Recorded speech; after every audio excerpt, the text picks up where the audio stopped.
Welcome to r/Tales from Tech Support, where we get to have a little chuckle at the technologically disadvantaged. Like me. I'm Uncle Reddit, and have I got a story for you. Welcome back, guys. So, again, no kitties to show you today, but let's see here. How about Cassie?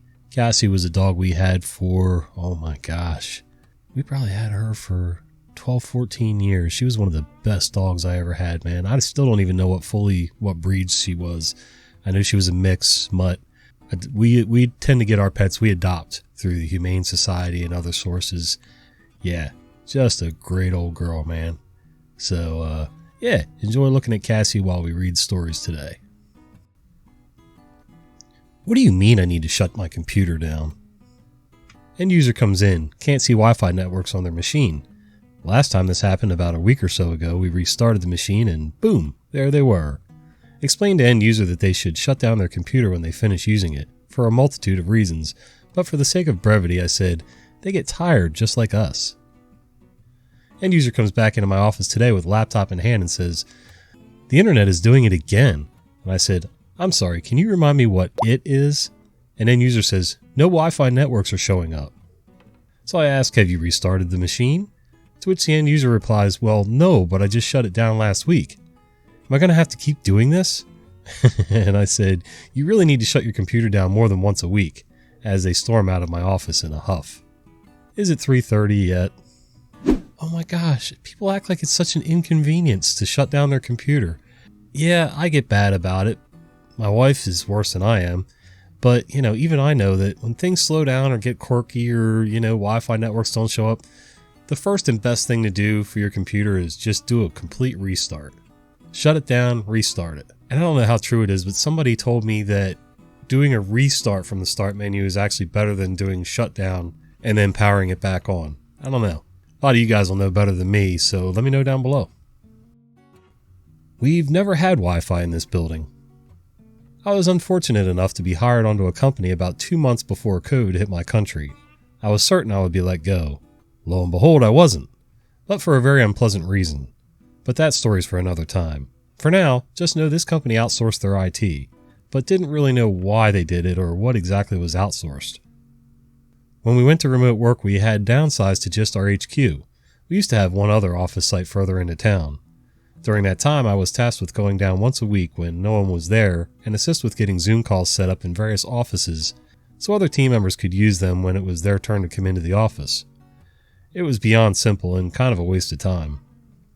However, on my first day at HQ, I pop open my laptop and notice I don't see a network with a name that I'm used to for this company, but I do see a few Wi-Fi printers, some weak signals that are likely from the neighboring companies, and then a full signal admin network. My first thought, oh God, please no. So I call my new boss, former boss who I had only had for a month was let go due to COVID, and ask what Wi-Fi network is used at the office and what the password is. She paused and says she doesn't know as she's never been to HQ, and that I should call person X as they worked out of that office full time. I call person X and below is that conversation. Me, hey X, do you know the Wi-Fi and password for HQ? X, HQ doesn't have Wi-Fi. Me, confused now but starting to piece together a scary fact. Me, okay, so were all the PCs hardwired?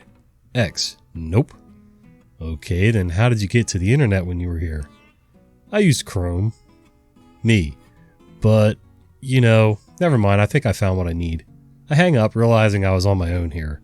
I look at the admin SSID and say, F it. Click it. Password required. I type in admin. Connected. I call the outsource IT company and they confirm that that was indeed the network for the building, and they pre-map all laptops and PCs to that network to automatically connect when they set up a new user. I ask why the password and network were still factory admin settings. Their response? They didn't ask us to change it. Holy cow. I mean, listen, I'm a one-man show in a little dinky retail store, and even my network's more secure than that. It just makes no sense. By the way, hopefully the nasal sound is getting a little bit better from the last video, plus the fact that I'm a little less in a NyQuil daze. Google Bing. Another tale from out the hours of IT desk. What? Me, service desk. Caller. Google Bing isn't working. Is the system down? It's very important that I use the Bing. Note. Yes, the caller actually said the Bing. Me. I'm sorry, can you confirm which system you're referring to, as I'm unfamiliar with that? Caller. Google Bing. Really, how can you not know this? Me. Google Bing is not a system we support out of hours nor in hours. This sounds like a mashup between two different search engines. What exactly is happening? Caller. I need Google Bing to do my job. This is unacceptable. I can't find Google Bing anywhere on my PC. How dare you remove this? I need you to fix Google Bing immediately. Me. May I remote in to take a look? I spend 5 minutes setting up a remote connection. Turns out that caller had a shortcut in her desktop called Google Bing. This opened the Bing search homepage in Google Chrome. Ugh. She'd accidentally changed the name of the shortcut from Google Bing to something else and hence couldn't find it. Me. Okay. That's been renamed, so you're good to go. Caller. Next time, don't mess around with my computer. I know you guys changed this. I'm not stupid. I have a certificate of proficiency in computering. Me. Okay. Thanks for calling. Click. Note. Yes, caller actually said computering. I died a little inside after taking his call. I wonder if he got his certificate of proficiency on the Google. Arrogant coworker gets impatient and tries to do my job. A few years ago, I was working IT support and data analysis at a smallish, roughly 50 people company. I'd gotten the job thanks to my father being the head of IT, and had spent the last few years trying to prove myself, and I generally liked my job, was good at it, and most people respected me. Even though I was young and looked younger, I had worked there longer than about half the company because we recently expanded to double the number of employees. I was in charge of assigning laptops, among other things, and I was the first line of support if something techie went wrong. One of the newer employees was a multilingual sales guy I'll call Marty. Marty had a high opinion of himself and his own capabilities, including with technology. Instead of asking for help or resources from the IT team, he would rather look up problems himself and try to solve them, sometimes using free software downloads from random websites. You may think that this is good, less for me to worry about, but I liked helping people with their tech issues, and he had a knack for making things worse. He somehow managed to get a virus on his company MacBook, some tool that also happened to divert all his network activity to a random IP, a huge security issue. One day, Marty had a laptop problem that he couldn't solve. He didn't like it, but I told him he could either take it to an Apple store himself, it was under warranty, or I could reset it, but keep his files. He took a day to think about it and decided to let me reset his MacBook. I had informed him that I would have to perform a full backup, and this could take several hours depending on how many files he had. So I started the backup process in the morning and tried to go about the rest of my job, but Marty decided to park himself on a chair between me and my desk neighbor and watch the backup. It made me uncomfortable to have Marty in my personal space and sharing my desk with me. I told him he could still do a lot of his work via his phone, as other salespeople do when I work on their laptops, and in response he asked if he could use my phone charger. I tried politely hinting at him to go find somewhere else to sit, but he didn't get it, so I straight up told him he was in my personal space and making me uncomfortable, and to go find somewhere else to be, and I'll inform him when the migration is done in a few hours.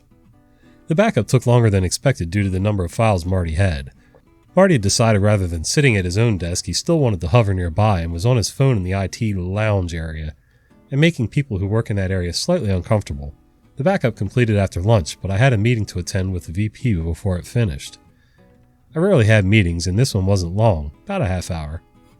When I got back to my desk after the meeting to check the status of Marty's laptop, I saw that it was behaving unexpectedly, net booting. I asked my desk neighbor, Victor, if he had done this, and he told me no, but Marty had been at my desk while I was away at a meeting. My mind quickly filled in the blanks of what must have happened while I was away from my desk for just a half hour. Impatient, Marty had come and wiped his hard drive, as according to what he had read online. I had done the full backup because it was policy and just in case, but I knew his problem would probably be solved if I reinstalled the OS but kept his files, and it would take less time too, but he had wiped everything, and also managed somehow to wipe the recovery partition too. This man is dangerous, and I knew thanks to a mistake I had made months before on a different laptop that this job had gone from almost done to taking up to 12 more hours to complete. I was ticked that he somehow thought that he could just walk all over my work. I was ticked that I would now have to work on this overnight because I don't want to keep him away from his laptop for more than a day. I angrily confirmed with Marty what he had done and informed him that he had really messed up the laptop, and I definitely wasn't going to get it up and running today. But I was still angry, so I told my dad, the head of IT, what had happened, and he agreed that Marty had crossed a line. But I was still angry, and so I told Marty's boss, the head of sales, what he had done. Marty had also talked to her, and she convinced me to lend him a spare laptop to use until I could finish fixing his. I confirmed with my dad that I would give him the oldest, clunkiest spare laptop on hand, and he agreed. That made me feel a little better, like at least Marty would be a little inconvenienced by what he had done. Marty had majorly inconvenienced me. I took the Amnesiac MacBook home and fixed it overnight, downloaded Mac OS and installed via USB. I restored Marty's files. I gave him back the laptop the next day. I was still pretty ticked at Marty, but he insisted he needed to talk with me privately. He took me into a room to basically say sorry and asked me not to tell on him next time. Oh, really? I said whatever and left the meeting room because I just wanted him out of my face. When he gave me back the old loaner laptop, he told me he liked it better than his shiny new one and asked if he could keep using it. Oh my god. This slightly angered me further because it was supposed to be a punishment. He wasn't supposed to like it. I had to tell him no because company policy. I'm not giving him an out-of-warranty laptop. I'm normally an easygoing, forgiving person, but Marty thinking that he was entitled to do my job for me? Unacceptable. Too long didn't read. It takes hours to back up this guy's laptop before a reset. I leave my desk for a short meeting and return, and he's taken it upon himself to wipe his hard drive, causing me many hours more work. He then asked me not to report him next time he screws something up. Oh, another one that must have gone to the school of computering proficiency. I don't understand what makes people think they can do it better. If that was your skill set, that would be your job. You wouldn't be in sales, dumbass. I don't know. Getting a prompt for admin credentials. Been working for a BPO IT service desk voice account for some time now, and this story didn't happen to me, but overheard from my coworker. My coworker asked one of our lead the issue of his current call. This made me and the lead laugh that the caller is calling in because she's trying to reformat the company-provided laptop, but unable to because asking for the password to get into BIOS. The coworker asked a follow-up question on the reason on why I needed to reformat. This is the part we started laughing. She liked the laptop so much she likes to make it her personal laptop, and do so, she needs password for BIOS for reformatting. Our lead was upset at the same time, laughing about the call. Said to ask if she had permission from her direct manager to do so because every company-provided equipment is recorded in the company inventory. She answered no and reasoned out that since she's retiring, the company no longer needs the laptop. My coworker informed her she needs to reach out to her direct manager if she wants the laptop, or if she didn't, this would be charged as theft if she didn't return it. She realized her mistake and went to her direct manager. At the end of the call, we were all still laughing about the call and how ridiculous our thinking was. I think I pulled a jaw muscle trying to read that. I'm not arrogant enough to think that everybody in the world speaks my type of English. East Coast American redneck. I get it. But when things are typed in broken English, I have a really hard time translating that in my brain, so forgive me. And it's amazing how many people think that company-provided assets and tools just automatically become theirs at the time of retirement, or when they just leave the job. If that was the case, I'd have a lot of vehicles and spare laptops and cameras and job site trailers and yeah. There's always another way. I was responsible for onboarding a scientist with a dual PhD in engineering and computer science. We have a checklist that includes things like make a company email, install secondary authentication app, etc. Each time I tried to start one of the items, he responded that he really didn't need that, or didn't want that on his phone. I was dumbstruck. I'd never run into any new employee who just noped out a technology checklist. I advised him to check with his hiring manager, who routed the situation back to me asking for workarounds. And so we did. He was granted authorization to access a shared mailbox on a shared computer for all team communication. For secondary authentication, instead of an app on his phone, he now receives a phone call with a code to enter. We got him an external hard drive that we backed up each week, so he doesn't need to connect to the internet all the time. His projects mostly involve coding directly on his machine, so there was no need for constant internet connection, and so on. Everyone's happy. I don't know if it's because he thought he didn't need all that stuff, maybe he didn't.